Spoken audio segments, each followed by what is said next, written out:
Apa itu Power BI? Power BI adalah business intelligence tools yang membantu kita untuk mengubah data menjadi insight dalam bentuk report ataupun dashboard yang interaktif.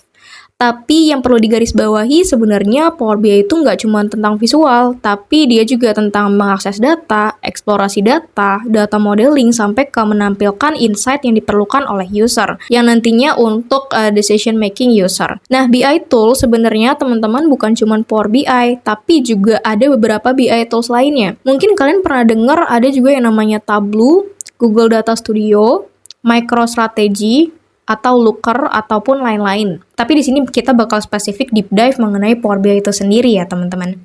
Power BI secara business value, easy to get insights. Power BI bikin user lebih gampang dapetin insights.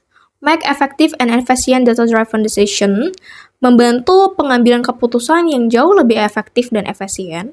Dan di data exploration, Power BI itu lebih cepat dan mudah dalam mengakses data. Kenapa begitu? Karena Power BI itu bisa mereduce data yang kita punya sebanyak 80%, teman-teman.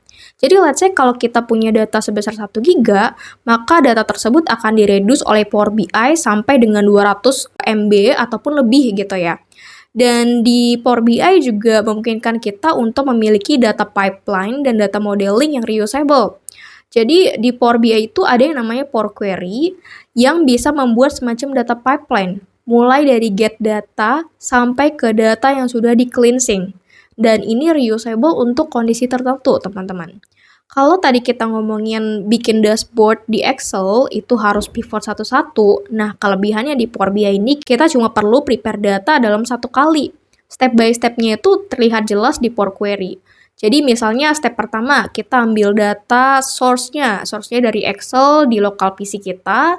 Terus nanti step kedua itu kita ambil di sheet yang mana nih dari file tersebut. Terus step yang ketiga kita akan menentukan header-nya itu yang mana gitu. Sampai ke step terakhir mungkin kita akan mengubah data tipe untuk kolom-kolom tertentu. Nah, let's say teman-teman pengen ubah data source-nya gitu. Data source-nya itu menggunakan data source yang berbeda. Nanti tinggal balik ke step yang awal, habis itu kita langsung loncat ke step yang paling terakhir, which is step yang keempat.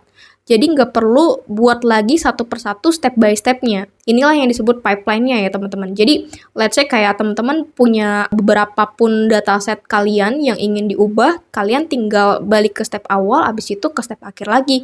Jadi nggak perlu satu-satu buatin step by step-nya lagi gitu untuk cleansing-nya. Nah, secara data modeling, teman-teman, Power BI itu memungkinkan teman-teman untuk membuat satu dashboard dengan beberapa dataset yang nantinya antar table-nya itu, antar datasetnya kita bisa koneksikan dengan yang namanya relationship table. Dan nanti kita juga bakal belajar mengenai relationship table ya, teman-teman. Lalu selanjutnya, secara display, Power BI have a lot of modern visualizations and deepening analytics. Jadi di Power BI itu punya banyak banget visualisasi yang cantik-cantik dan setiap visualisasinya itu sudah responsif dan interaktif.